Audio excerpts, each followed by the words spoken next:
I like to have a thought experiment where I try to imagine myself and what would be if I took other ways in life. For example, when I used to live in Russia, I always have a vision to learn English and to move eventually to America and to become an author. I really wanted to be an author of my own life. I want to author my life with the dream, with the vision I have. And imagine now to me, one who moved to America, who now speak English language, who write books, and another me who stayed back in Russia, who didn't trust this vision, who didn't trust the voice within himself, and who decided to live by reflecting other people around him. And you see, is it vision real? And if it's not, why vision can change reality for one particular person? Because I'm really fascinated with that, with this thought, because I had this vision in my head and I wanted to learn English language and I want to move to America because I always have fascination with this country, with this idea to live in this place and to write books in English language and to understand more about this country.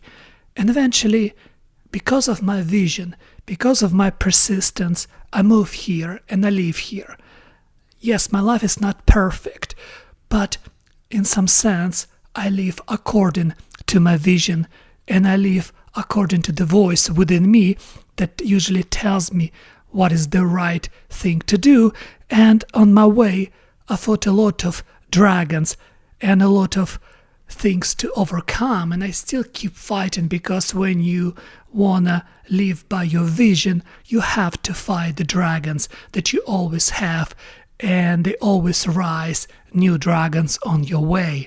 And if I stay back in Russia, my life would probably be much different, and my life would be just a reflection of people around me. Then let's think about another experiment.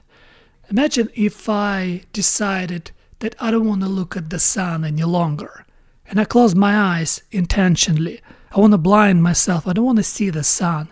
But the problem is I still can feel the rays of its warmth over my skin. And what I decided to trap myself voluntarily inside of the basement. And I live in this basement for decades. Don't see no sun, don't feel no warmth of the sun. And then I have kids who were born in this basement and they've been raised in this basement. They don't know about the sun at all. And they live in this basement, and maybe I tell them about the sun, but they don't believe it. They know it's just a naive fairy tale, and they laugh at me because they think this basement with the ceiling is the limitation of their world, and it is a limitation of their world, and I think there's nothing beyond this basement, nothing beyond these walls, and of course there's no sun, there's nothing for them, and they live and die this way. The sun is still out there, they just have no access to the sun because they were born inside the walls, trapped inside without even knowing that they trapped themselves. Why I'm talking about it, I really like to speculate about death. What exactly is death? We accept it and we don't accept it. We have a lot of things about death. We try to deal with death the way we can. And in some sense, we discover soul within us for a reason, because soul gives us a hope, a vision to move beyond our death and to exist even after our biology ceases its existence. Is it true or not? I don't know. But this faith within us might be just nothing less but a practice to exercise the ability to live when your body is gone. Because if you exercise your body constantly, you have much more healthy life and you live longer and your life more productive even when you get older, if you live proper life in the sense of biology, if you eat right food, if you don't use drugs, if you don't use alcohol, if you eat right things, if you have respect for your body, and then your existence become even better. But the same with your mind, with your soul, with your self-awareness.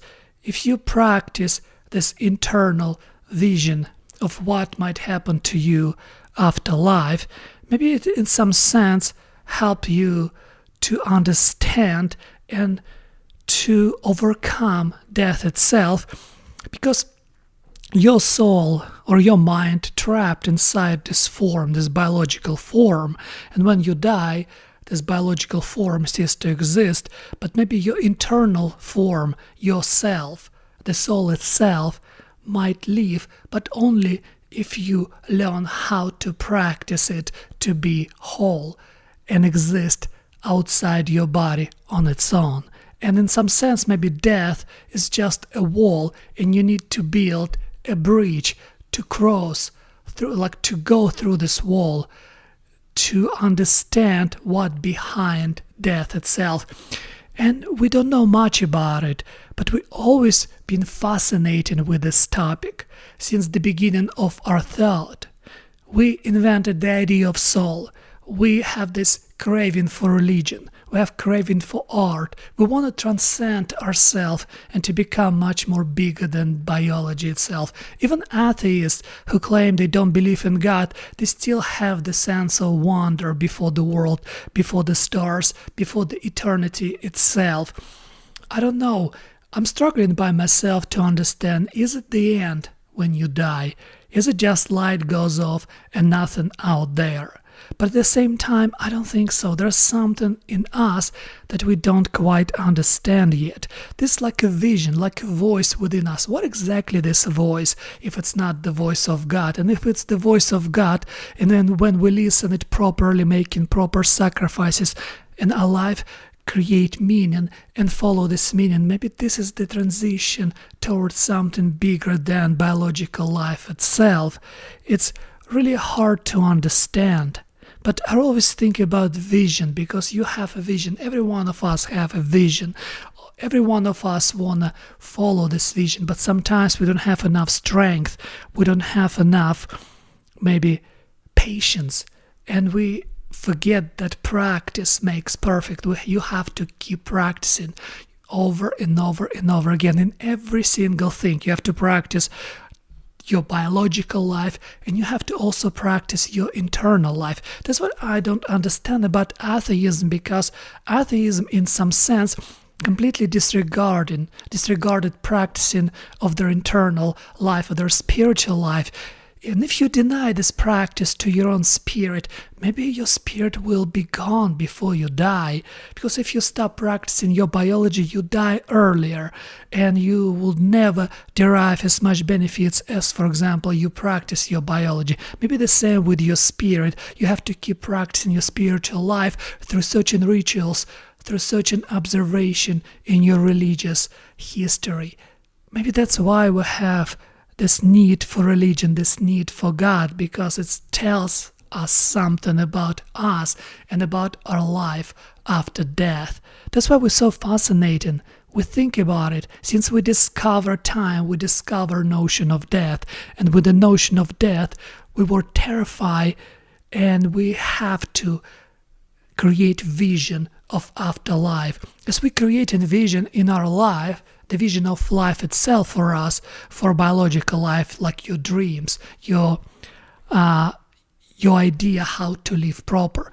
We created the same vision of our afterlife, and it helps us.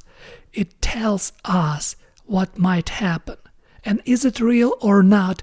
I don't know, because I really don't know what exactly reality is. Because you can change the world with your vision. You can literally reshape the entire world with your vision. Because everything starts with a vision. And after you follow and recreating, reshaping yourself and the environment around you through this vision. And vision is not real. Vision is just a part of your imagination, part of your mind that somehow came to you. We even don't know why we think the way we think, where your thinking process comes from. What is the thought? Thought is like appears something out of nowhere, and I have no idea where this thought come from.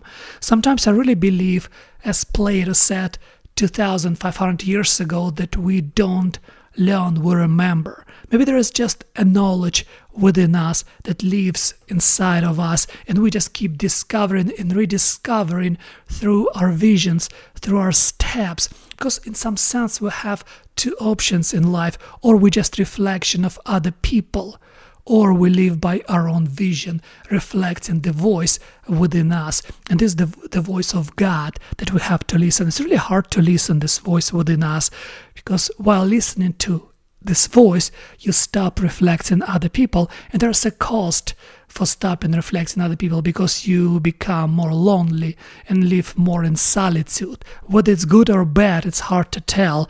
But when you follow this vision, you have this internal fulfilling, and this internal fulfilling gives you meaning, and the meaning gives you hope that maybe your life is not the complete end. And if it's not, what exactly is out there after we die? And I think what we need to do, we need to practice to be humans, to practice our soul. Because what separate humans from animals? This internal feeling, this self-awareness, consciousness, this self itself, and the soul. And that's what separates us, and that's what we have to practice, because practicing those things help maybe us to overcome death and to understand afterlife, and maybe keep our existence after life.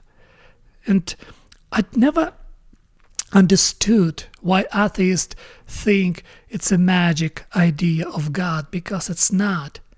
I mean, of course, we compress this idea to be able to partially comprehend it, but it doesn't mean it's not true, because we still don't know what true is. First it was a dream, a vision, and then you work hard to make your vision into reality, and therefore to start reshaping the reality around you, change not only your life, but even people around you. And it's just a vision. Then why God cannot have the same vision? Or God could be a vision itself, and each of us have this tiny particle as the voice inside of us that tells us to follow our vision and not to be reflection of other people. Maybe that's what God is, a tiny sparkle of little consciousness within each of us that we have to keep practicing, because after we die, after our biology ceases to exist, maybe we need to practice long and hard enough to be able to continue our existence as this sparkle of consciousness that has no body but somehow still has the self, because it kept practicing the self when the self was a part of biology.